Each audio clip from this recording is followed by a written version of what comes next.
بسم اللہ الرحمن الرحیم. ایاک نعبد و ایاک نستعین. میں چاہوں گا کہ پہلے عبد القدیر خان کے لیے ہم دعا کر لیں. بہت عظیم پاکستانی تھے.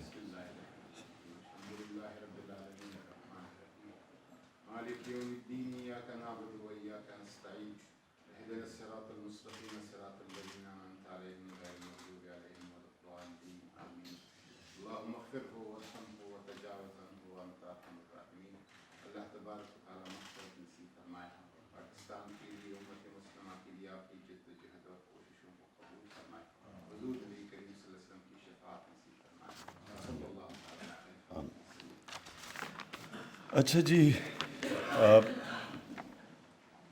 آج میں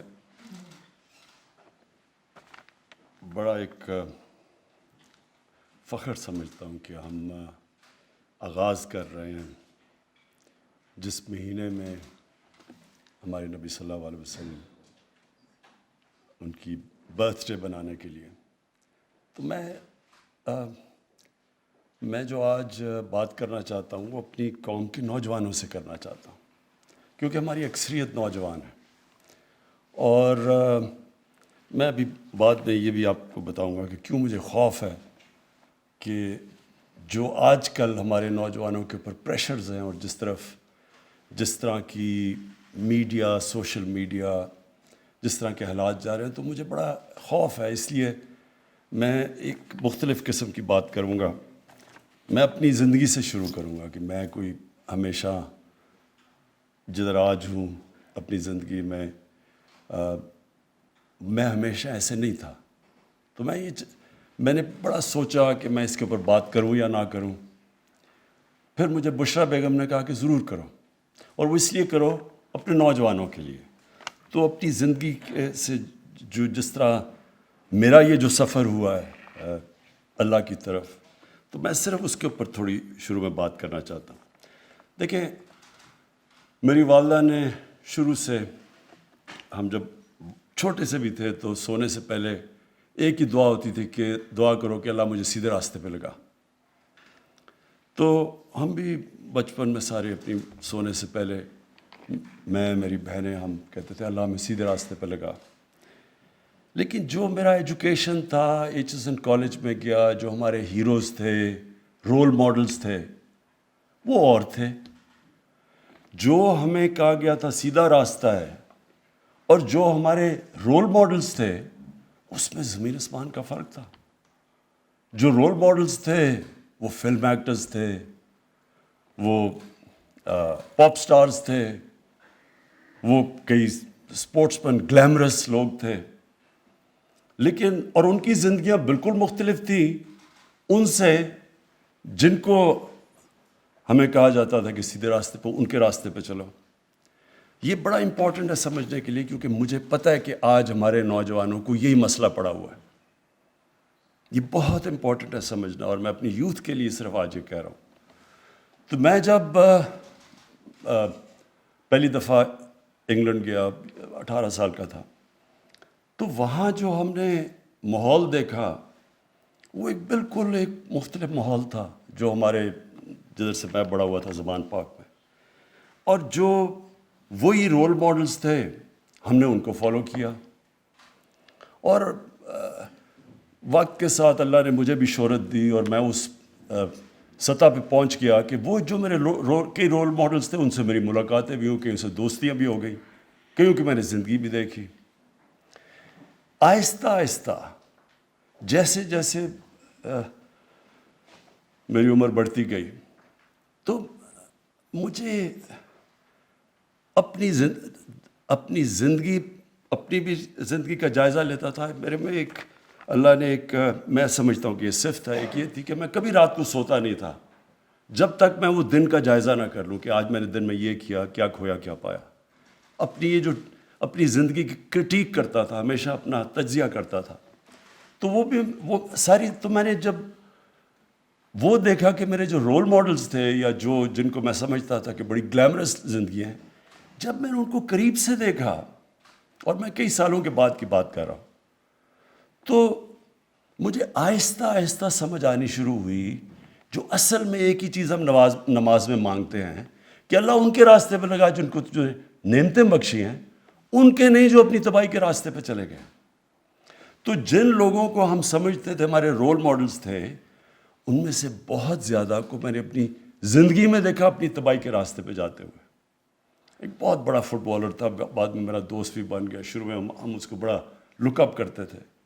میں نے جو اس کی جب زندگی قریب سے دیکھی، جس طرح اس کو میں نے آہستہ آہستہ گرتے دیکھا، نشہ کرتے ہوئے، الکوہولک بنتے ہوئے، پھر کلینک میں جاتا تھا اپنے آپ کو، پھر وہ صاف ہو کے پھر واپس آتا تھا، پھر چلا جاتا تھا، پھر 50 سال کی عمر میں مر گیا. وہ ایک نہیں تھا، بہت زیادہ تھے جن پاپ سٹارز کو ہم سمجھتے تھے. ان کی زندگیاں جب قریب سے دیکھی گئیں، شادیاں تباہ، بچے رول گئے، ڈرگ ایڈکشن، تو مجھے یہ سمجھ آنی شروع ہو گئی کہ یہ جو ہم جس کو گلیمرس راستہ اور سمجھتے تھے، اصل میں تب آہستہ سمجھ آئی کہ جب آپ مانگتے ہیں یہ دو راستے، تو یہ اصل میں یہی ہے ساری. اگر آپ کی زندگی کا نچوڑ ہے تو وہ ادھر لکھا ہوا ہے. دو راستے ہیں، آپ کے پاس دو چوائسز ہیں، ہمیشہ آپ کے پاس چوائسز ہیں. ایک چوائس آپ کے لیے کہ وہ لگتا ہے بڑا اچھا، اس میں پیسہ ہے، اس میں لگتا ہے کہ یہ چوری کرو، پیسہ بنا لو، بڑی گاڑیاں لے لو. لیکن کیا وہ آپ کی خوشی کا راستہ ہے یا وہ آپ کی تباہی کا راستہ ہے؟ تو یہ مجھے آہستہ آہستہ میں نے اپنی زندگی سے یہ چیزیں دیکھتا گیا. اور پھر بڑی لیٹ زندگی میں، لیٹ میں کہہ رہا ہوں کہ کرکٹ کے آخری دنوں میں کسی وجہ سے میں پھر اس راستے پہ نکل گیا. اور بڑی لیٹ میں نے اپنی زندگی میں نبی صلی اللہ علیہ وسلم کی زندگی کو اسٹڈی کیا. جب میں ان کی زندگی اسٹڈی کی تو میں سب سے پہلے مجھے حیرت کیا ہوئی کہ میں سب سے ماں باپ نے مہنگے اسکول میں مجھے بھیجا، کیوں نہیں مجھے یہ چیزیں اس اسکول میں بتائی گئی؟ سب سے بڑی جو چیز ہے، اور آپ کو میں یقین دلاتا ہوں کہ ابھی تک ہماری 95% بچوں کو یہ پتہ ہی نہیں ہے. دیکھیں، دنیا کا جو سب سے بڑا انقلاب آیا تھا نا، وہ آیا تھا 625 اور 636 اور 37 کے بیچ میں. یہ کبھی دنیا میں ایسا ہوا نہیں ہے. یہ اگر چیز یورپ میں ہوتی، مغرب میں ہوتی، تو اس کے اوپر پتہ نہیں کتنی کتابیں لکھی گئی ہوتی، فلمیں بنی ہوتی، کیا کیا ہوتا. میں آپ کو یقین دلاتا ہوں کہ مجھے اگر اتنی لیٹ زندگی میں پتہ چلا تو یہاں اکثریت کو نہیں پتا کہ وہ کیا ہوا تھا. وہ ایک بہت بڑا دنیا کی تاریخ کا فینومینا تھا جس کو آپ سمجھ ہی نہیں سکتے کہ 625 میں 313 لوگ ہوتے ہیں جنگ بدر میں، اور 636 میں اور 27 میں 2 سپر پاور 11 اور 12 سال میں گھٹنے ٹیک دیتے ہیں ان کے سامنے. یہ کیا ہوا تھا؟ اس کے اوپر کوئی ریسرچ ہوئی، کوئی ہمیں بتایا گیا، کوئی ہمارے بچوں کو پتہ ہے کہ پتہ تو چلے یہ ہوا کیا تھا. اور یہ جو فینومینا ہے، یہ جب آپ اس کے پیچھے جائیں گے تو آپ کو صرف ایک چیز پتہ چلے گی کہ نبی صلی اللہ علیہ وسلم وہ شخصیت تھے جو یہ انقلاب لے کے آئے. اور انہوں نے 2 اصول تھے، ایک تو ان کی پرسنالٹی تھی اور دوسرا مدینہ کی ریاست تھی جو ان کی سنت تھی. تو تب مجھے سمجھ آئے کہ کیوں اللہ ہمیں حکم دیتا ہے کہ ان کی زندگی سے سیکھو. کیونکہ اگر آپ ان کی زندگی سے سیکھیں گے تو وہ آپ کی عظمت کا راستہ ہے. وہی 2 راستے ہیں، ایک تباہی کا راستہ، ایک عظمت کا راستہ ہے. اصل میں جب آپ نماز پڑھتے ہیں تو آپ ان کا راستہ مانگ رہے ہوتے ہیں، کیونکہ وہ نعمتیں تو سب سے بڑی ان کو بخشی ہیں اللہ نے. وہ تو اللہ کے محبوب تھے، اللہ کے حبیب تھے. وہ ان کی اللہ ہمیں حکم کیوں کر رہا ہے کہ ان کے راستے پہ چلو؟ ہماری بہتری کے لیے. اللہ ہمیں اس لیے حکم کر رہا ہے کہ اگر آپ مدینہ کی ریاست کے اصولوں پہ اپنے ملک کو کھڑا کرو گے تو آپ کا ملک اٹھ جائے گا. آپ اگر ان کی کیریکٹر کو اپنانے کی کوشش کرو گے آپ اوپر چلے جائیں گے. صادق اور امین، آپ کسی گاؤں میں چلے جائیں، پتہ چلا لیں سارا گاؤں بتائے گا جی وہ بڑا وہ ہے صادق اور امین، سارا گاؤں اس کے پاس جائے گا مسئلے حل کروانے کے لیے. سارا گاؤں اس کی عزت کرے گا، پیسے سے کوئی تعلق نہیں ہوگا. لوگ عزت کرتے ہیں، جو بھی ان کی جو کیریکٹر اس کو فالو کرے گا وہ ویسے ہی اٹھتا جائے گا، ایماندار آدمی. تو یہ جو فنومنا ہوا تھا، اس کی میں نے اپنی طرف سے، آج میں صرف میں نے میں کوئی اسکالر نہیں ہوں. یہ میں بعد میں آپ کو بتاؤں گا کہ میں اب کرنے کیا جا رہا ہوں. کہ ان کی زندگی، ہم ربیع الاول بناتے ہیں، ہم خوشیاں مناتے ہیں، ہم پٹاخے، آتش بازی ہو جاتی ہے، لیکن کیا ان کی جو زندگی سے اس کے اوپر ہم عمل کرنے کی کوشش کرتے ہیں یا نہیں کرتے؟ ہم سارا یہ ایسے ہے کہ قرآن شریف آپ نے گھر میں رکھی ہوئی ہے، سارے اس کو بڑے ادب سے اٹھا رہے، پڑھ ہی نہیں رہے کہ اندر لکھا کیا ہوا ہے. اسی طرح ان کی زندگی، جب ہم ان کے لیے جان دینے کے لیے تیار ہو جاتے ہیں، لیکن ان کے کیریکٹر سے تو سیکھیں. کیا ان کو ہم کیریکٹر کو اپنا رہے ہیں یا نہیں اپنا رہے؟ اللہ کا حکم ہے کہ ان کی سنت پہ چلو. تو میں نے جو دیکھا سب سے پہلے کیا چیز کہ یہ فنومنا کیا تھا. میں کوئی اسکالر نہیں ہوں. سب سے بڑی بات، رحمت العالمین، سب انسانوں کے لیے رحمت لے کے آئے تھے. رحمت المسلمین نہیں تھے وہ. یہ بہت امپورٹنٹ ہے سمجھنے کی آپ کو بات. انہوں نے جو ان کی وہ چیزیں کر رہے تھے، انسانوں کے لیے کر رہے تھے. یہ مجھے بتائیں کہ آج کسی ماڈرن کوئی بڑی ڈیموکریسیز ہیں جی، بڑا وہاں رول آف لا ہے، کبھی آپ یہ تصور کر سکتے ہیں کہ خلیفہ وقت حضرت علی ایک یہودی شہری سے کیس ہار جاتے ہیں عدالت میں؟ خلیفہ وقت کیس ہار جاتا ہے. ان کا مقام دیکھیں حضرت علی کا کیا تھا. لیکن جج کہتا کہ نہیں، آپ کی بیٹی کی گواہی میں قبول نہیں کرتا. یہ انسانیت کا نظام تھا. سب انسان برابر تھے. یہودی کو بھی وہی انصاف مل رہا تھا ایک ملک کے سربراہ سے. تو وہ جو ایک کانسیپٹ تھا رب الانسانوں کو اکٹھا کرنا، انہوں نے لیڈرشپ کا جو پیمانہ دیا کہ انسانوں کو لیڈر اکٹھا کرتا ہے، تقسیم نہیں کرتا نفرتیں پھیلا کے. یہ نہیں کہتا کہ جناب ہندو سب سے عظیم قوم ہے، باقی سارے نیچے ہیں. ان سارے انسانوں کے لیے انہوں نے جو ایک چھوٹے سا، میں اس لیے کیونکہ آج کل بڑا کرنٹ ہے، انہوں نے ایک کہا کہ اس دنیا کے لیے ایسے جیو کہ آپ نے 1000 سال زندہ رہنا. اب اس کے اوپر دیکھیں کہ اگر آپ اس کے اوپر غور کریں تو جو آج دنیا کا سب سے بڑا مسئلہ بنا ہوا ہے کلائمیٹ چینج کا، انسان نے یہ تو نہیں کیا. انسان کی لالچ، اس کی ہوس، ہم نے دنیا سے اتنا ظلم کیا کہ آج ہمارا موسم بدل رہا ہے جس کے پتہ نہیں اب کیا اثرات ہونے والے ہیں. لیکن انہوں نے تقریباً 1500 سال پہلے کہہ دیا تھا کہ دنیا میں، اس دنیا کے لیے ایسے رہو. آپ نے 1000 سال، یعنی آنے والی نسلوں کے لیے آپ نے کس طرح کی دنیا چھوڑ کے جانی ہے. اور انہوں نے یہ بھی کہا کہ یہ جو مقابلہ سارا وقت ایک کلیش ہو رہا ہے ہیومن اور مٹیریل کا، انسانیت کا ایک طرف ہے اور ایک طرف جو پیسے کی پوجا کرنے والے لوگ ہیں. دو طرز زندگی ہے. اور وہی کہ انہوں نے بتایا کہ اصل میں نظام وہ ہوتا ہے جس میں انسانیت ہوتی ہے. اور جو بھی ان کی سنت پہ چلے، اور جو سب سے بڑے ان کی سنت پہ چلنے والے، یہ بڑے بڑے صوفی تھے اس بر صغیر کے. نظام الدین اولیاء، داتا گنج بخش، میاں میر صاحب، بابا فرید گنج شکر، جن کو سکھ بھی ان کو فالو کرتے ہیں، یہ سارے بڑے انسان تھے. ان کی آپ دیکھ لیں کیوں آج تک لوگ ان کی جا کے لاکھوں لوگ جاتے ہیں. اور آج اللہ نے تو کہا ہوا کہ عزت میرے ہاتھ میں ہے، تو کیوں لوگ ابھی تک عزت کرتے ہیں؟ بڑے انسان تھے وہ. یونیورسل اسلام تھا، ایک یونیورسل میسج تھی، انسانیت کو اکٹھے کرنے کے لیے، تقسیم کرنے کے لیے نہیں تھی. اور یہ اور بات ہے کہ بعد میں مسلمانوں ان کے قدموں پہ نہیں چلے، لیکن یہ جو پیغام وہ لے کے آئے تھے شروع میں، وہ سب سے بڑا تھا کہ انسان یونٹی، انسان اکٹھے ہیں، انسانوں کے لیے وہ پیغام رحمت العالمین تھے. اور پھر ان کو دیکھتے دیکھتے لوگ لیڈر بن گئے. اگر آپ وہ فیز اسٹڈی کریں، یہ جو میں آپ کو بتا رہا ہوں کہ صرف آپ 623 کے بعد وہ اسٹڈی کریں، تو اتنے تھوڑے وقت میں کبھی اتنے بڑے لیڈر نہیں آئے.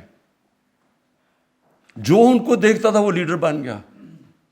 حضرت بلال جو ایک غلام تھے، انہوں نے 2 ایکسپیڈیشنز یعنی 2 دفعہ ملٹری کیمپین لیڈ کی تھی، تو سب ان کو دیکھ کے عظیم لوگ بن گئے. جس طرح مولانا رومی نے کہا نا کہ جب اللہ نے تمہیں پر دیے ہیں کیوں چونٹیوں کی طرح زمین پہ رینگ رہے ہو. انہوں نے انسان کی جو اشرف المخلوقات، اللہ کی سب سے عظیم مخلوق، اس کا پوٹینشل نکال کے رکھ دیا. کوئی آپ ایکسپلین کر ہی نہیں سکتے کہ کیسے ایک دم ساری دنیا میں وہ چھا گئے. منگولین نے بھی بڑی تیز 50-60 سال میں آدھی دنیا پہ قبضہ کر لیا تھا، لیکن ان کے پاس ایک ایسی وار مشین تھی. انہوں نے جدید ان کی جو کمان تھی انہوں نے ایک ایسے لے کے وہ دنیا میں کبھی تھی نہیں. ان کے گھوڑے، ان کی وار ٹیکنیکس تھی. ان کے پاس تو کچھ نہیں تھا، کوئی ایکسپلینیشن نہیں ہے کہ ایک دم ساری دنیا پہ چھا گئے. تو سب سے پہلی وجہ یہ تھی کہ انہوں نے اصل میں دین تھا انسانیت کے لیے. زیادہ تر تو شروع مسلمان تو اقلیت میں تھے، آپ تاریخ تو پڑھیں، زیادہ تر تو اور لوگ ان کے ساتھ لڑ رہے تھے جب ان کے مقابلے ہوتے تھے.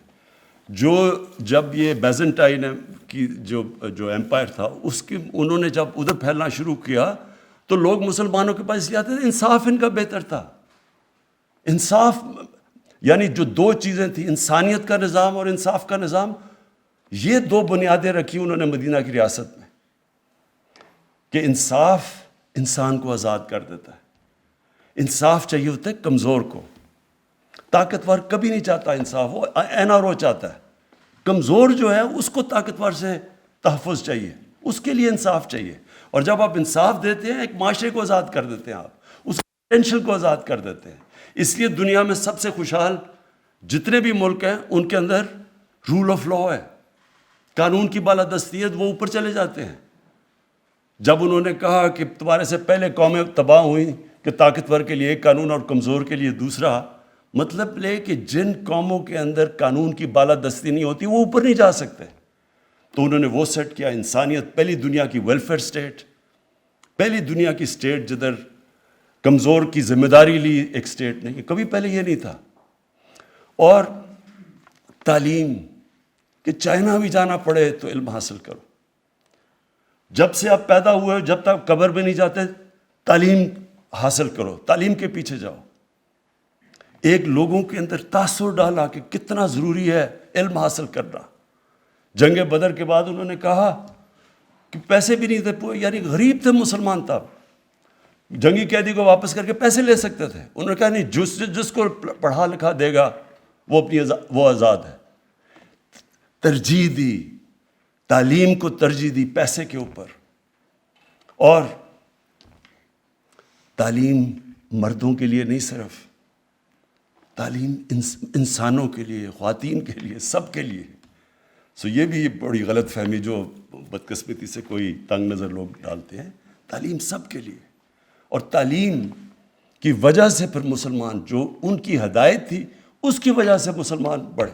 اور پھر آپ سارے ٹاپ سائنٹسٹ دیکھ لیں، جتنے بڑے بڑے نام تھے اگلے 500-600 سال تک، وہ ساروں کا بالکل ان کی زندگی اس کے اوپر بھی پورا تجزیہ قرآن کے اوپر بھی تھا، اور پھر وہ سائنٹسٹ بھی تھے.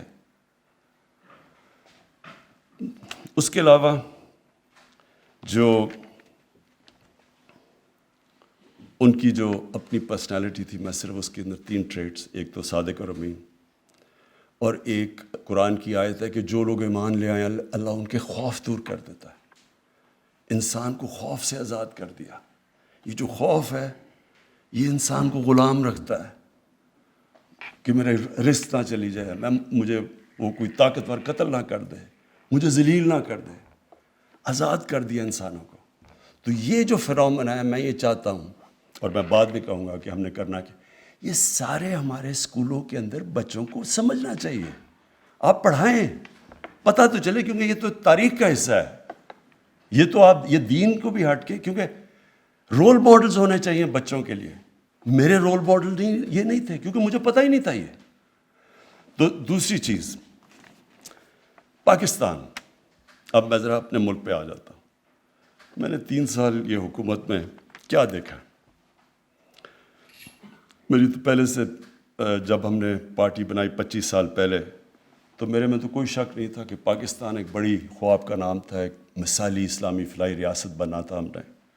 اور وہ مدینہ کی ریاست کے وہی تھی جو دنیا کی پہلی تھی. تو ہمارے جو فاؤنڈنگ فادرز تھے، آبجیکٹیو ریزولوشن میں انہوں نے جو پاکستان کا مقصد تھا، اس میں انہوں نے بڑا واضح کہا کہ یہ ہے ہمارا گول.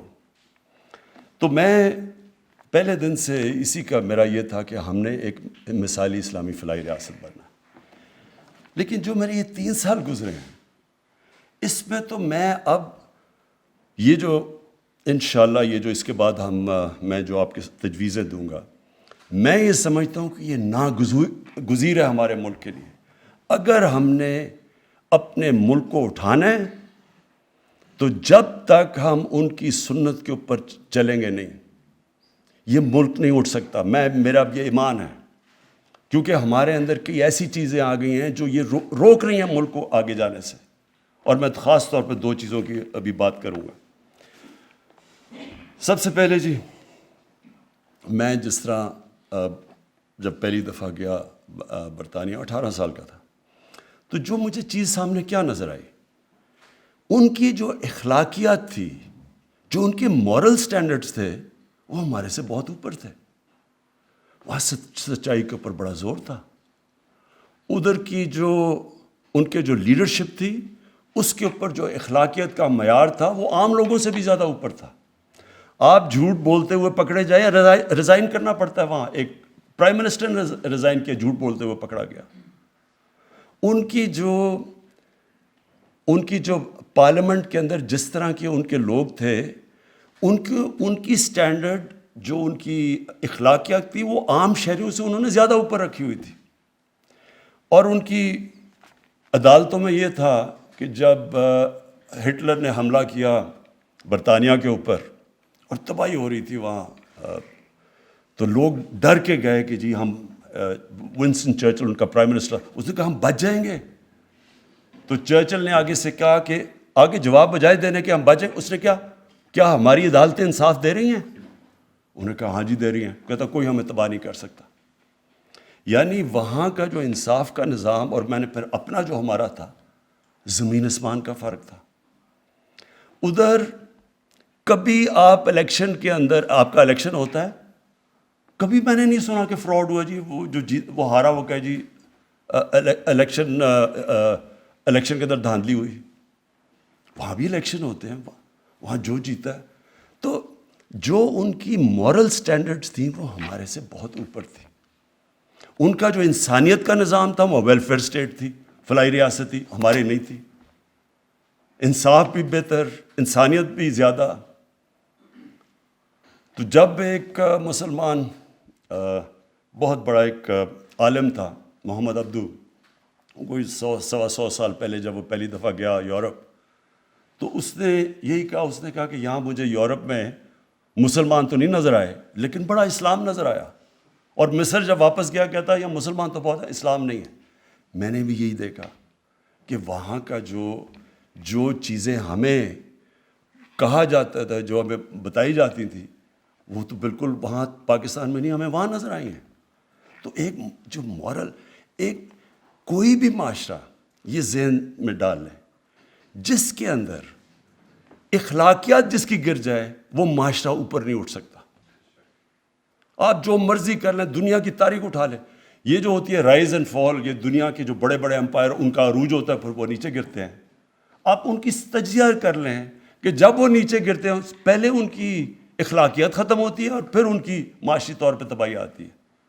دیکھیں، جس معاشرے کے اندر جب تک لوگوں کو، اب کرپشن ہے، کرپشن کا مطلب کیا ہے؟ عوام کا پیسہ چوری کرنا، اقتدار میں آ کے پیسہ چوری کرنا. جب تک معاشرے کو اس چیز کے اوپر ایک غصہ نہیں آئے گا، جب معاشرہ ہی نہیں اس کے اوپر آبجیکٹ کرے گا، تو یہ روکے گا کیسے؟ انگلینڈ کے اندر اگر کسی کے اوپر ایک دفعہ الزام لگ جائے کہ اس نے پبلک کا پیسہ چوری کیا، کسی پبلک فورم کے اندر وہ آ کے دکھا دے، کہیں پارلیمنٹ میں جا کے تقریر کر کے دکھا دے، جب تک وہ اپنے آپ کو کلیئر نہیں کرتا. ہمارا ایک چلا گیا تھا سیاستدان وہ ہارٹ ٹاک کے اوپر، اور اس نے جو اس کے ساتھ کیا ہے وہ اس لیے کیا کہ وہ وہاں وہ ٹالریٹ نہیں کرتے. ان کا وہ ایک معاشرہ کرپشن کو فائٹ کرتا ہے. سنگاپور کے اندر جب لی کوان یو نے ایک ان کی کرپشن کے کیمپین کی اور ان کی اخلاقیات اٹھائی، تو جب ایک منسٹر کرپشن میں پکڑا گیا اس نے خودکشی کر لی. مطلب یہ اس نے کہا میری زندگی اب ختم ہے، معاشرے میں کوئی مجھے بلائے گا ہی نہیں. تو ایک حکومت کیا کر سکتی ہے؟ کتنی کرپشن سے لڑ سکتی ہے؟ کتنے کیسز ہو سکتے ہیں؟ وہ تو چلتے جاتے ہیں. لیکن معاشرہ لڑتا ہے کیونکہ معاشرے کا پیسہ چوری ہوتا ہے. آپ صرف اب یہ دیکھ لیں، یہ ایک فیکٹ آئی پینل ہے. فیکٹ آئی پینل جو سیکرٹری جنرل ہے یونائٹڈ نیشنز کا، اس نے ایک پینل بنائی. انہوں نے ساری ملکوں کا تجزیہ کیا کہ یہ جو غریب ملک ہیں ان کے سب سے بڑے مسئلے کیا ہیں. اس میں کیا چیز سامنے آئی؟ اس نے دیکھا کہ جتنے بھی غریب ملک ہیں ان کی اصل وجہ غربت کی یہ ہے کہ ان کو جو صاحب اقتدار ہیں وہ ملک کا پیسہ چوری کر کر کے باہر لے کے جا رہے ہیں، مغربی کیپٹلز میں لے کے جا رہے ہیں، آف شور اکاؤنٹس میں لے کے جا رہے ہیں. وہ بھی لنڈن میں بڑے بڑے انہوں نے گھر لیے ہوئے ہیں، ملک کا پیسہ چوری کر کے باہر لے کے جا رہے ہیں. سب سے بڑی وجہ ایک غریب غربت کی یہ ہے کہ اس کے ملک کا جب پیسہ چوری ہو کے باہر جاتا ہے تو وہ جب تک ایک معاشرہ نہیں لڑتا. اب آپ یہ ایک آدمی پیسہ چوری کر کے بھاگ کے لنڈن بیٹھا ہے، وہ تقریریں کر رہے ہیں اور اس کے لوگ ان کے اوپر پھول پھینک رہے ہیں، تو پھر چوری میں کیا بری چیز ہے؟ جب اب معاشرہ ہی نہیں اس سے لڑے گا تو گورنمنٹ کتنے کرپٹ لوگ پکڑ سکتی ہے؟ آپ جو اور اوپر سے آپ جب دیکھتے ہیں کہ جی بڑے بڑے لوگوں نے اربوں چوری کیا ہوا ہے، تو تھانے دار کو آپ کہہ رہے ہیں یا پٹواری کو کہہ رہے ہیں، کسی ان کو کہہ رہے ہیں یا آپ سیدھے ہو جائیں، باقی وہ اوپر وہ خاص. ایسے بھی کبھی معاشرہ آگے نہیں بڑھ سکتا. کوئی بھی دنیا میں مجھے معاشرہ بتا دے جس کے اندر کرپشن ہو اور وہ ترقی کر گیا ہو. چائنا آپ کے سامنے ہے. چائنا کے اندر اس نے تقریباً 450 لوگ پچھلے 7 سالوں کے اندر کرپشن میں وزیروں کو لیول کا جیل میں ڈالا ہے، یہ جو پریزیڈنٹ شی جن پنگ ہے. تو اس طرح تو نہیں معاشرہ اوپر جا رہا. اور پھر جو معاشرہ کیونکہ رب العالمین ہے، وہ جو معاشرہ ان اصولوں پہ چلے گا جو ہمارے نبی صلی اللہ علیہ وسلم نے مدینہ کی ریاست میں لے کے آئے تھے، وہ اوپر آ جائے گا. چائنا آج دنیا میں سب سے اوپر چلا گیا. کیوں؟ انہوں نے سب سے زیادہ غربت، انہوں نے ساری دنیا کی تاریخ میں سب سے زیادہ غریب لوگوں کو اوپر اٹھایا. چائنا اوپر چلا گیا. آج اسکینڈینیوین ملکوں میں چلے جائیں، سب سے زیادہ فلاحی ریاست اسکینڈینیویا میں، وہاں خوشحالی ہے. تو جو بھی ان اصولوں پہ چلے گا وہ اوپر چلا جائے گا. پھر جی اب الیکشن کی میں بات کر رہا تھا. اب الیکشن کیا؟ 1970 کے بعد سارے الیکشن میں جو ہارتا کہتے دھاندلی ہو گئی. یہ پہلی دفعہ ہے کہ گورنمنٹ نے فیصلہ کیا کہ ہم وہ سسٹم چینج کرتے ہیں. حکومت میں ہوتے ہیں، کیونکہ جب حکومت میں آتے ہیں نا، سارے پہلے کہتے ہیں دھاندلی ہو، جب حکومت میں آتے ہیں کچھ نہیں کرتا. کیونکہ جب حکومت میں آپ آ جاتے ہیں، آپ کے پاس گورنمنٹ ہوتی ہے، آپ کے لیے زیادہ آسان ہوتا ہے الیکشن میں دھاندلی کرنا. آپ سٹاف اپنا نیچے رکھ سکتے ہیں، آپ تیاری کر سکتے ہیں، پیسے آپ کے پاس ہوتے ہیں.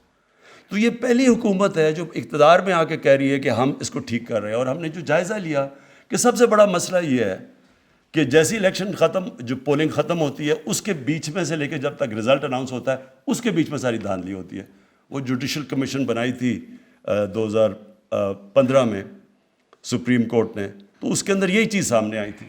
اس کو ختم کرنے کے لیے ہم نے EVM مشینز لے، ہم پوری کوشش کریں. وہی لوگ جو سارا وقت دھاندلی کہتے ہیں وہ کریں گے یہ ٹیکنالوجی نہ لے کے آؤ. میں جب کرکٹ کھیلتا تھا اپنے امپائر ہوتے تھے، تو جب پاکستان میں ہم کئی دفعہ میچ جیتے تھے وہ کہتے تھے آپ کے امپائر ہیں. ہم بھی کئی دفعہ ہارتے تھے، ہم کہتے تھے وہ امپائر ہیں. دنیا کی کرکٹ کی 200 سالہ تاریخ میں پہلا ملک تھا پاکستان جو ہم نے کہا، اور دنیا کی سب سے طاقتور ٹیم کے خلاف ہم نے پاکستان میں نیوٹرل امپائر لیا باہر سے. ہم نے کہا ٹھیک ہے ہم باہر سے امپائر لے کے آتے ہیں. اور آج ساری دنیا میں نیوٹرل امپائر، اور اب سب جو ہارتا ہے وہ مان جاتا ہے. یہ میری پوری کوشش ہے کہ یہ الیکشن میں بھی میں یہ کروں کہ یہاں کیوں نہیں ہم سے الیکشن کروا سکتے؟ کیونکہ دھاندلی کرتے ہیں اگلے، وہ چاہتے نہیں ہیں کہ سسٹم چینج ہو. تو اب دوسرا پرابلم ایک ہے کہ ہماری اخلاقیات، اور میرا ایمان ہے کہ یہ بھی انشاءاللہ اپنے نوجوانوں کو جو میں بھی آخر میں تجویز کروں کیسے کرنا ہے، اپنے نوجوانوں کی جب ہم تربیت کریں گے، یہ مقابلہ کریں گے انشاءاللہ یہ جو ہماری ملک کی اخلاقیات نیچے چلی گئی ہے، اور خاص طور پہ وہ لوگ جب اقتدار میں آ کے جب چوری کرتے ہیں تو سارے ملک کی اخلاقیات نیچے چلی جاتی ہے. دوسری ہے فحاشی. اب دیکھیں، یہ جب انسان فحاشی کی بات کرتا ہے تو یہاں ایک طبقہ ہے، کہتا وہ اپنے آپ کو لبرل ہے، وہ شور مچا دیتا ہے کہ جی دیکھیں بہت بڑا ظلم ہو گیا، یہ کیا باتیں کر رہے ہیں، یہ پتہ نہیں ہمیں پیچھے لے کے جا رہے ہیں، کس طرح کی باتیں کر رہے ہیں، اور وہ کہتے اپنے آپ کو لبرل ہے. دیکھو، میں 18 سال کی عمر میں جب آ گیا تو میں پھر سے آپ کو بتاؤں کہ انگلینڈ میں اس وقت ایک بڑی تبدیلی آ رہی تھی، ایک sex, drugs and rock and roll revolution تھی جو آ رہی تھی، اور وہ اس نے ان کا سارا معاشرہ تبدیل کر رہا تھا. تو میں اپنے یہ جو لوگ ہیں یہاں، کیونکہ یہ مغربی معاشرے کو جانتے نہیں ہیں، میں وہ آدمی ہوں جو اندر رہ چکا ہوں، جس کو اپنایا، جس کی بچے بھی وہاں ہیں، میں اس کو اندر باہر سے جانتا ہوں، اور میں نے اپنی آنکھوں کے سامنے اس معاشرے کے اندر چینج آتے دیکھا. وہ کیا چینج تھا؟ جب آپ معاشرے میں جو sex, drugs and rock and roll کا مطلب کہ انہوں نے فحاشی عام کر دی. پہلے فلمز ہوتی تھی اڈلٹ اونلی، وہ آہستہ آہستہ ان فلموں کے اندر وہ چیزیں آنی شروع ہو گئیں جو پہلے نہیں آتی تھیں. جیسے اس میں وہ جو انگلینڈ کا جیسے سوسائٹی پرمیسو ہوتی گئی، فحاشی بڑھتی گئی، اس کا ڈائریکٹ امپیکٹ پڑا ان کے فیملی سسٹم کے اوپر، خاندانی نظام کے اوپر ڈائریکٹ. جب کوئی وجہ ہے نا، میں یہ چاہتا ہوں کہ ہمارے ملک میں ریسرچ کیوں نہیں ہوئی ابھی تک، کیوں نہیں ہمارے اسکالرز نے بیٹھ کے دیکھا کہ کیوں یہ پردے کا کانسیپٹ ہے کیا؟ پردہ صرف یہ نہیں کہ عورت اب پردہ کر لے یا آدمی کپڑے، پردہ ایک اوور آل کانسیپٹ ہے کہ معاشرے میں فیملی سسٹم بچانے کے لیے آپ کو کرنا چاہیے. یہ ہمارے اسکالر کو کرنا چاہیے تھا، کیونکہ جیسی مغربی انفلوئنس آ رہا ہے، یہاں ایسے لوگ ہیں جو پورا وہ اپنا لیتے ہیں مغربیت، یہ نہیں ان کو پتا کہ اس کے اثرات کیا ہوتے ہیں.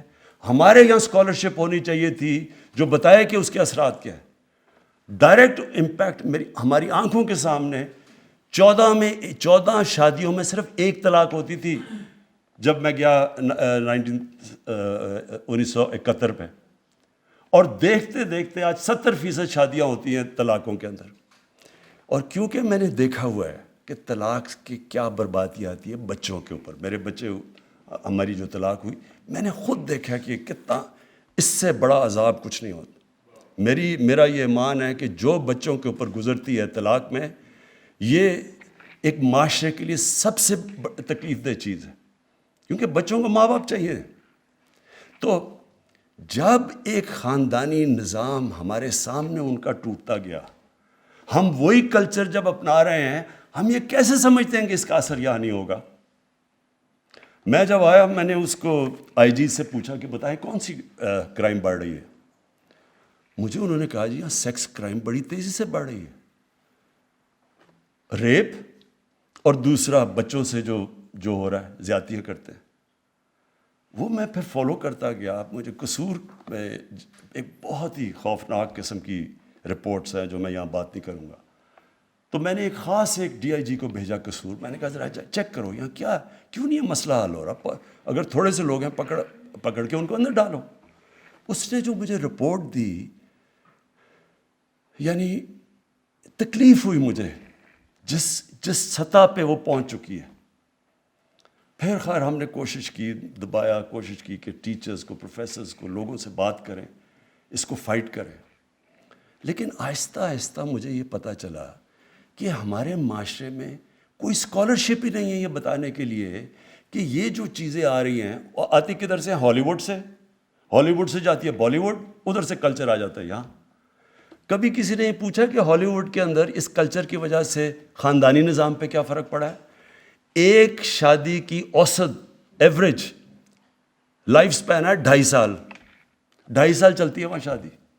جب آپ وہ ایک اپنا لیتے ہیں، آپ ایک لائف سٹائل اپنا لیتے ہیں، تو اس کے کانسیکوینسز ہیں. اور ہمیں چاہیے کہ ہمارے یہاں اسکالرز بیٹھے ہوں جو بتائیں تو صحیح دنیا کو، بتائیں ہندوستان میں کیا افیکٹ ہو رہا ہے. ہمارے سامنے ہندوستان میں فلمیں بدلی ہیں، پہلے کیا ہوتی تھیں کرتی کرتی اب یا کیا پہنچ، کسی نے بتایا کہ ہندوستان میں اس کا کیا افیکٹ ہو رہا ہے. تو جب تک ہم اپنے یوتھ کو بتائیں گے ہی نہیں کہ یہ تو طرز زندگی ہے، آپ کی چوائس ہے، لیکن ہم بتائیں تو صحیح کہ اس کا یہ اثرات ہوں گے آپ کے معاشرے کے اوپر. تو میں تب سے مجھے یہ خوف آنا شروع ہوا کہ ہم یہ کیسے سیکس کرائم کو فائٹ کریں. میں نے جب ان سے پوچھا، میں نے کہا جی سیکس کہ کتنے لوگ آپ پکڑتے؟ جب پکڑے دیکھیں تو بہت کم ہے. اس نے کہا جی نے کہا جی لوگ شرم سے نہ عورتیں بتاتی ہیں نہ بچوں خاندان بتانا چاہتے ہیں کہ جی ہوا کیا ہے. ایک بڑا ریپ کیس ہوا، میں خود فالو کر رہا تھا اس کو. میں نے آئی جی سے پوچھا کیوں یہ آدمی یہ نکل کیوں گیا؟ کہتا جی وہ جو خاتون ہے وہ کہتی ہے میں نے نہیں اس کے رپورٹ درج کروانی. اس کو اتنی شرم ہے، وہ دبانا چاہتی ہے. تو گورنمنٹ کیا کرے پھر؟ آپ ایکشن ہی نہیں لے سکتے ان کے اگینسٹ. تو کرپشن، اس سے بھی معاشرہ لڑتا ہے، قانون سے نہیں آپ لڑ سکتے. اور یہ جو سیکس کرائم پھیلتی جا رہی ہے، یہ معاشرہ اس کا مقابلہ کرتا ہے. اس پہ سارے معاشرے کو فیصلہ کرنا پڑتا ہے. اور اس کے اندر ہماری اسکالرز کی، ہمارے عالم کی بہت بڑی اب ذمہ داری آ گئی ہے. موبائل فون نے دنیا بدل دی ہے، پاکستان نہیں بدلا، دنیا بدل گئی ہے. بچوں کے پاس اب وہ ان کے فون کے اوپر وہ مٹیریل ہے جو انسانی تاریخ میں کبھی بچے ایسی چیزیں نہیں دیکھتے تھے. یہ بہت بڑا چیلنج آ رہا ہے سامنے. اور میں کئی ماں باپ جو سن رہے ہوں گے ان کو پتہ ہے میں کیا باتیں کر رہا ہوں کہ کیا گزر رہی ہے ان کے گھروں پہ. اسکولوں کے اندر کیا ہو رہا ہے آج کل، ڈرگز کیسے اسکولوں میں چلی گئی ہیں. یہ صرف قانون سے نہیں لڑا جاتا، یہ معاشرہ لڑتا ہے. اور اس لیے میں واپس آ رہا ہوں کہ اس کا صرف ایک راستہ ہے کہ ہماری ساری قوم عشق کرتی ہے نبی صلی اللہ علیہ وسلم سے. ہم عشق کرتے ہیں ان سے، لیکن ان کی زندگی کی جو حکم ہے قرآن میں کہ ان کی سنت اپنی زندگی کے اوپر لاگو کرو، وہ تو کریں. وہ کر نہیں رہے ہم. اور کنفیوژن ہے ٹوٹل. ڈرامے جی ٹی وی کے اوپر میں آیا، میں نے لوگوں کو سمجھایا، میں نے کہا یہ تم ڈرامے وہ سارا انڈیا وہ بالی ووڈ سے ہالی ووڈ سے بالی ووڈ اور بالی ووڈ سے ادھر. میں کہا آپ کو نہیں پتا کہ اس کا کیا اثر ہو رہا ہے معاشرے پہ؟ کہتا جی دیکھتا ہی کوئی نہیں ہے. اگر ہم یہ نہیں کریں گے تو لوگ. میں نے پھر جا کے پریزیڈنٹ اردوغان سے اس کا وہ جو ارطغرل ڈرامہ لے کے آیا یہاں، اس لیے لے کے آیا ان کو بتانے کے لیے کہ اس میں فحاشی نہیں ہے، وہ سب سے زیادہ دیکھا جاتا ہے. اور اس نے کیوں، پریزیڈنٹ اردوغان نے مجھے بتایا اس نے کیوں وہاں ترکی میں شروع کیا. یہ پریزیڈنٹ اردوغان نے زور لگا کے یہ سارا کیا تھا، یہ بھی اور بھی ڈرامے. اس لیے کیا کہ وہاں تو اس سے بھی زیادہ برا حال ہے. وہاں بالکل ڈیوائیڈڈ ہے، ایک طرف مغربی تہذیب کے لوگ ہیں، دوسری طرف وہ دینی. تو وہاں تو اس نے کہا کہ یار ہمارے بچوں کو تو اپنی تاریخ کا ہی نہیں پتہ. تو میڈیا کی بھی بہت بڑی ذمہ داری ہے. یہ جو میں پھر سے جب کہتا ہوں کہ جب ہم یہ لڑیں گے، یہ جو سیکس کرائمز ہیں، یہ جو اپنے معاشرے کو خاندانی نظام بچانا ہے، یہ ہمیں واپس جانا پڑے گا. ہمارے اسکالرز کو بتانا پڑے گا. میں اسکالر نہیں ہوں، لیکن اسکالرز کو بیٹھ کے اس کے اوپر کام کرنا پڑے گا. یہ معاشرے کے سامنے بہت بڑا چیلنج آ رہا ہے اور اس کے بہت برے اثرات ہیں. آج ہی آپ دیکھ لیں پاکستان میں کہ ڈیورس ریٹ کدھر سے کدھر چلی گئی. اچھا جی، اس کے علاوہ دو اور جو میں اناؤنس کرنے سے پہلے، ہمارا کلچر مختلف ہے. جو کلچر بچوں کے سامنے آ رہا ہے، کارٹونز کے، ایک کارٹون بڑا انفلوئنس کر رہے ہیں بچوں کو. اس کارٹون کے اندر کلچر بالکل مختلف ہے، بچوں کے اندر کنفیوژن ہے. تو ہمیں میڈیا سے اپنے بچوں کو اپنی تہذیب کے مطابق، کیونکہ وہاں سے انڈوکٹرینیشن شروع ہو جاتی ہے. بچوں کو بتانا چاہیے کہ دوسرا طرز زندگی بھی ہے. آپ میڈیا کو روک نہیں سکتے، آپ ٹیکنالوجی کو نہیں روک سکتے، آپ سوشل میڈیا کو نہیں روک سکتے، لیکن آپ ایک دوسرا بچوں کو چوائس تو دے سکتے ہیں کہ ایک اپنے نبی صلی اللہ علیہ وسلم کی جو راستہ ہے اس کو صحیح معنی میں بچوں کی زبان میں آپ وہ تو بتا سکتے ہیں. تو اس کے لیے اچھا پھر ایک اور چیز، ہمارے دین کے اندر بڑا خاص رتبہ ہے والدین کا، ماں کا بہت بڑا رتبہ ہے۔ مجھے جب میں نے چیک کیا کہ ہو کیا رہا ہے، بچے بڑے ہو کے اپنے ماں باپ کو گھر سے نکال دیتے ہیں۔ ہمیں قانون بنانا پڑا کہ بچے ماں باپ کو گھر سے نہیں نکال سکتے۔ تو یہ جب آپ جتنی دور چلے جائیں گے اپنی بیسک سے، جس کی وجہ سے یہ ملک بنا تھا، بڑا عظیم خواب تھا، تو یہی حرکتیں ہوں گی کہ آپ کو یہی نہیں پتا کہ ماں کا رتبہ کیا ہے، آپ کو والدین کا نہیں پتا کہ جو قربانی دے کے آپ کو بڑا کرتے ہیں، آپ گھر سے نکال دیتے ہیں جب ضرورت نہیں ہے آپ کی۔ یہ تو جانوروں کا معاشرہ ہے۔ اور اس میں پھر اس کے علاوہ جس طرح ہم اپنے گھر میں نوکروں کو رکھتے ہیں، میں یہ بھی پھر سیرت نبی پڑھیں، انہوں نے کہا تھا کہ غلام، ان دنوں میں تو غلام ہوتے تھے، غلام کو وہی اسی طرح رکھو جس طرح آپ اپنے خاندان کے لوگوں کو رکھتے ہو۔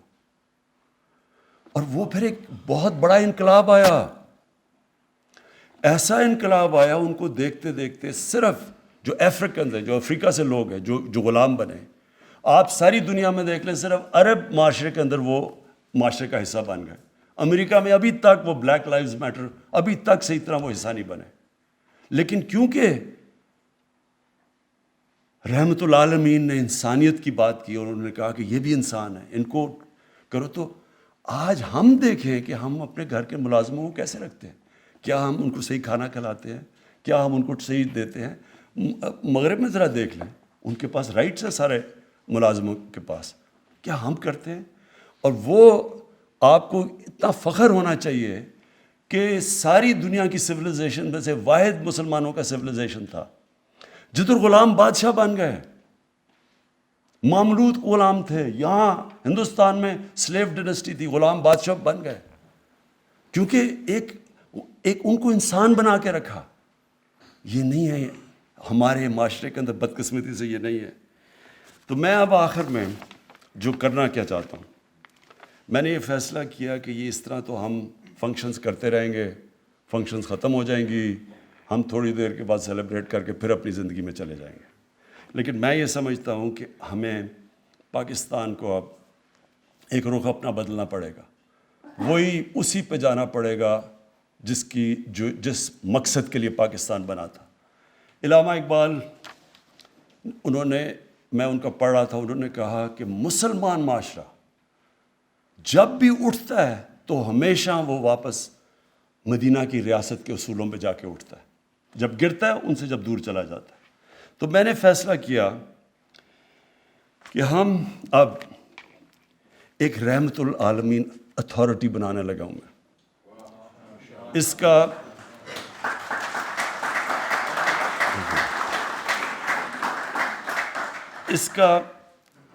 کا مقصد یہ ہے کہ ان کی زندگی، اس اتھارٹی کے اندر اسکالرز ہوں گے جو کہ ان کا سارا وقت مقصد ہوگا کہ نبی صلی اللہ علیہ وسلم کی زندگی، بچوں کو کیا پڑھانی ہے، بڑوں کو کیا پڑھانی ہے، کیسے اپنی زندگی میں لے کے آنی ہے، ان کو ریلیونٹ کیسے کرنا ہے اپنی زندگی میں۔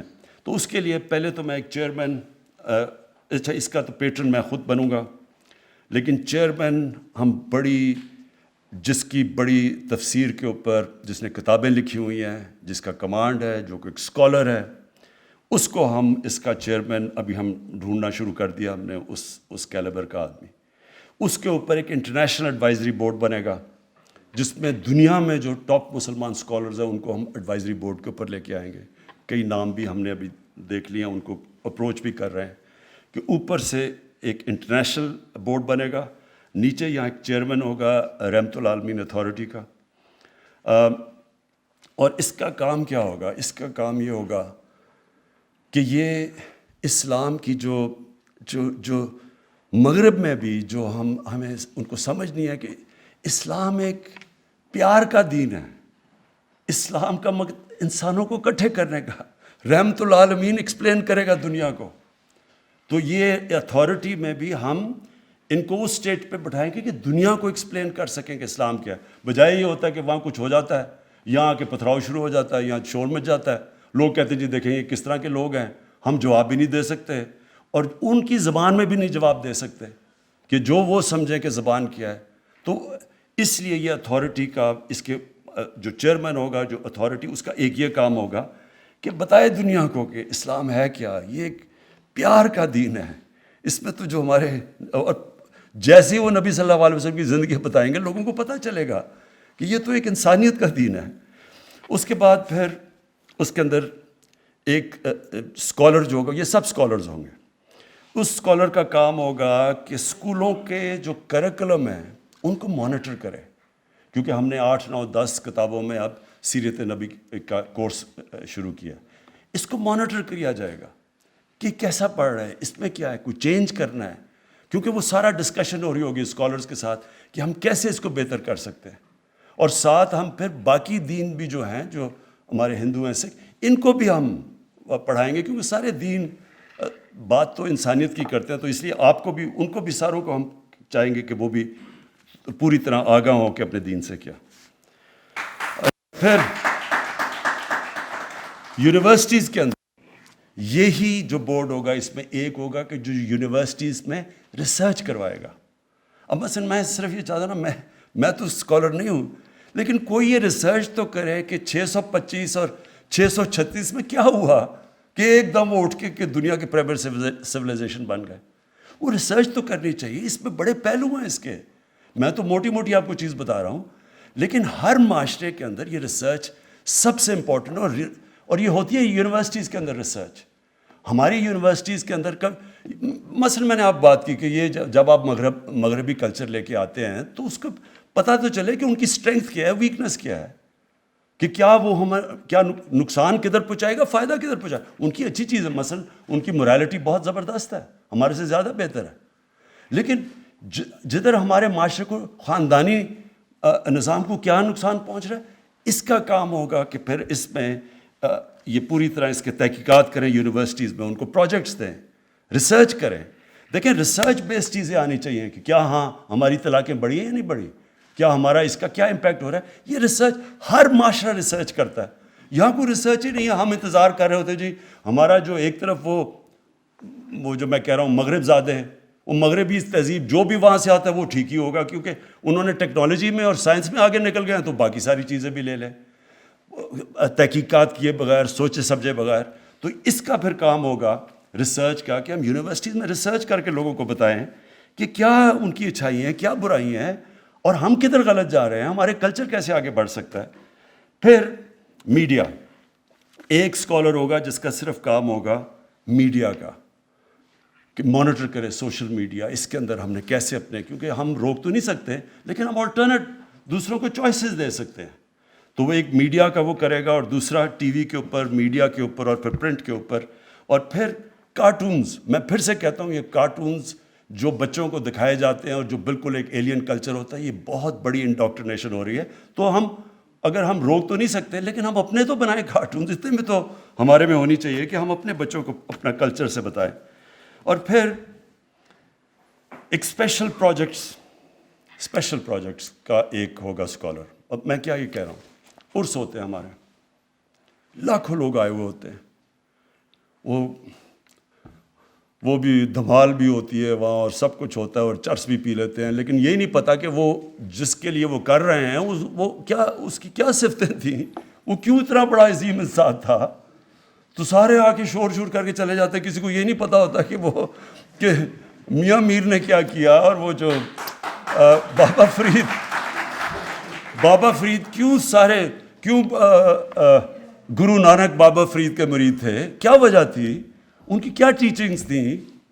تو یہ اسپیشل. پھر ہمارے ربیع الاول پہ, اس سے میں اب آگے جانا چاہتا ہوں, میں چاہتا ہوں کہ ہم دھوم دھام سے بنائیں, یہ بڑا خوشی کے دن ہے ہمارے, اور پوری طرح انشاءاللہ یہ ہم نے سب سے زیادہ سیلیبریٹ کرنا ہے ربیع الاول. لیکن اس کے اندر پھر پوری ایک انٹلیکچوئل ڈبیٹس چلے. آپ کو پتہ ہے مسلمان جب عروج میں تھا, مجھے تکلیف ہوتی ہے کہ تو اپنی تاریخ پڑھ کے, کہ 800 کے اندر 9th سینچری میں مسلمانوں میں ڈبیٹس کیا چل رہی تھی, رائٹس آف چائلڈ, کہ بچے کے کیا حقوق ہونے چاہیے. یعنی وہاں کدھر وہاں پہنچے ہوئے تھے. اور آج ہم دیکھیں کہ ہمارا کوئی اپنی ریسرچ ہی نہیں ہے کہ ہمارے بچوں کے اوپر یا کیا امپیکٹ پڑ رہا ہے. تو میں چاہتا ہوں کہ اب جو ہماری جب ہم سیلیبریٹ کریں تو اس میں انٹلیکچوئل سامنے آئیں, بتائیں کہ جناب آپ ہم کیوں یہ سیرت نبی پہ چلنا چاہتے ہیں. تو اس لیے یہ بھی میں نے اسپیشل پروجیکٹس کے لیے ایک ہوگا جو سارا جائزہ لے گا, جتنے ہمارے ریلیجس, جتنے بھی ہمارے ہم مذہب محرم ہیں اس میں بھی بتائیں تو صحیح کہ وہ حضرت امام حسین کی قربانی کیا تھی, کیوں اصول زندگی سے زیادہ بہتر ہو سکتا ہے. یعنی میں چاہتا ہوں کہ اس کے اوپر اب اور لیول کے اوپر ہم لے کے جائیں اپنے ساری جتنے بھی ہماری دینی فنکشنز ہیں. ہر دین کی فنکشن کے پیچھے ایک فلسفہ ہوتا ہے. محمد سے میں آپ کو پردے کے پیچھے ایک فلسفہ ہے. کسی نے بتایا کہ کیا وجہ ہے, کسی نے کسی کو ایکسپلین کیا ہے. تو انشاءاللہ یہ ہماری ریسرچ کرے گی اور اسپیشل پروجیکٹس.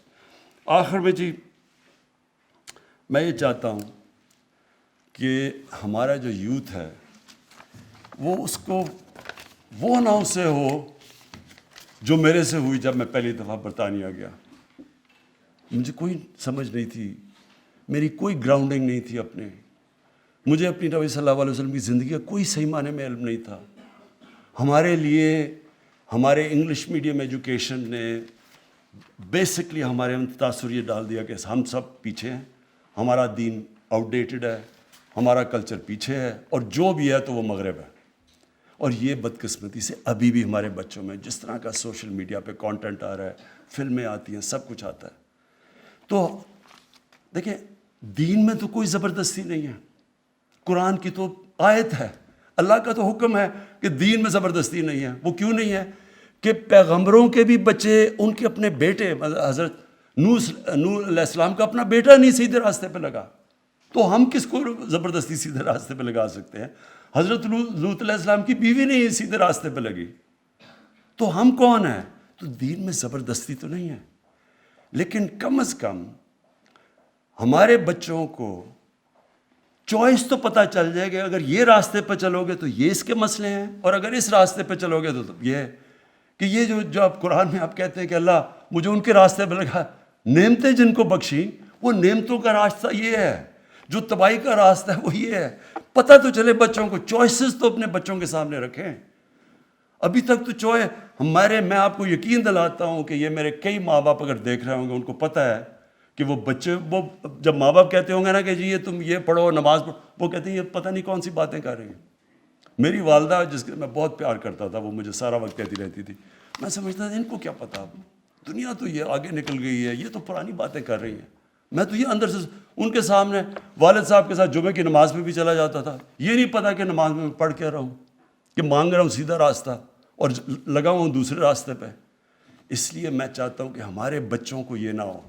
میں چاہتا ہوں کہ جو ہمارا یوتھ ہے, جو ہماری فیوچر ہے, میں چاہتا ہوں کہ میری نوجوانوں کو سب کو پتہ ہو کہ ہم ہیں کیا, یہ کیوں ملک بنا تھا, جو دنیا کا تاریخ کا سب سے عظیم لیڈر نہ کبھی آیا ہے نہ کبھی آ سکتا ہے, جس کو اللہ کہہ رہا ہے اپنا رول ماڈل بناؤ. تو آپ اس کو رول ماڈل تب بنائیں گے آپ کو پتہ تو چلے کہ رول ماڈل کی صفتیں کیا تھی. آپ جب تک ان کو یہی نہیں بتائیں گے کہ وہ کیسے اٹھا کے انہوں نے ٹوٹے پھوٹے عربوں کو دنیا کی امامت کروا دی, تو لوگوں کو پتہ تو چلے لوگوں کو کہ وہ کیا صفتیں تھیں. ہماری یونیورسٹیز میں, سکولز میں کبھی بھی جب تک ہم ان کو صحیح معنی میں اپنے نبی صلی اللہ علیہ وسلم سے عشق کرانے, ہم عشق کرتے ہیں نا, لیکن ان کی جب تک ہم بتائیں گے نہیں, لیڈر ہی نہیں بن سکتے, کیونکہ ان سے بڑا لیڈر آیا ہی نہیں. وہ کیسا لیڈر تھا جس کو دیکھ کے سارے لیڈر بن گئے. ایک کتاب ہے دی عرب کانکویسٹ, انگریز نے لکھی ہوئی ہے.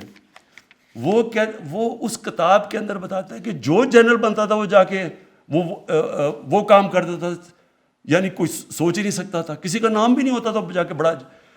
یہ سوچ لیں کہ دنیا کی تاریخ کا خالد بن ولید شاید ہی دنیا کی تاریخ میں اتنا بڑا کوئی جنرل آیا ہو, وہ کبھی جنگ ہی نہیں ہارے تھے. حضرت عمر ان کو کہتے تھے کہ نہیں تم چھوڑو, کسی اور کو میں کمانڈ دینے لگا ہوں. تو یہ اتنے زیادہ عظیم لوگ کیسے بن گئے؟ اس کے اوپر تو ریسرچ کریں, بتائیں تو صحیح کہ وہ کیا صفتیں تھیں, ہمارے نبی کی کیا صفتیں تھیں کہ انہوں نے ساروں کو لیڈر بنا دیا. تو ہمیں تو سب سے بڑا مسئلہ ہی پاکستان میں لیڈرشپ کرائسس ہے. ہمیں تو لیڈر ہی نہیں یہاں ملتے. اب جو پاکستان سے ہوا ہے یہ لیڈرشپ کی وجہ سے یہاں پہنچے ہیں. تو ان کی جب ہم بچوں کو، نوجوانوں کو، ان کو آگے سے جب، اور یہ تو ہم دھوم دھام سے مچائیں گے، اور میں اپنے سارے ایم این ایز کو، سارے منسٹرز کو کہہ رہا ہوں کہ اس ہفتے میں آپ نے پوری طرح شرکت کرنی ہے، حصہ لینا ہے. ایک ایسا ربیع الاول بنانا ہے جو کبھی پاکستان کی تاریخ میں نہیں بنا. یہ تو لیکن آگے ہم نے اس کو اس سے بھی اوپر لے کے جانا ہے. اور آگے میں یہ چاہوں گا سب سے زیادہ کہ اسکولوں کے اندر رٹانی بچوں کا، بچے کی دفعہ رٹ لیتے ہیں، باقاعدہ بچوں سے پتہ چلیں کہ کیا وہ سمجھ گئے ہیں کہ یہ کیا تھا عظمت کا راستہ. تو انشاءاللہ اس کو ہم اب ایک پوری یہ جو رب العالمین اتھارٹی ہے اس کو اب پورا اسٹیبلش کریں گے. اس میں اسکالرز ہوں گے، دنیا کے باہر بھی ہم بتائیں گے کہ آگے سے کبھی کوئی یہ جس طرح گستاخی کرتے ہیں ان کی شان میں، اس کے اوپر ایک بڑا زبردست انٹلیکچوئل قسم کا جواب جائے گا، بجائے اس کے کہ ہم اپنا توڑ پھوڑ کر کے اور نقصان کریں. اور اندر اپنے اسکولوں کا ہم مانیٹر کریں گے. جو چیئرمین ہوگا اس کمیٹی کا، اس کا کام ہوگا کہ اوور آل سارے علماء پاکستان میں ان سے سب سے رابطے کرے. بڑے بڑے ہمارے علماء بیٹھے ہوئے ہیں، کوشش کریں کہ ہم ساری کئی جوائنٹ ہم اکٹھے مل کے اسٹیٹمنٹس دیں، بجائے کوئی سی کی 1.5 انٹ کی مسجد ادھر ہے ادھر ہے. کوئی مشترکہ ایک پلان کریں، لیکن اسکالرز مل کے بیٹھ کے کریں. کوشش کریں کہ اب اپنے ملک کو واقعی ادھر لے کے جائے جو کہ 74 سال پہلے یہ ملک جب جس ویژن کے نام پہ بنا تھا. بہت بہت شکریہ.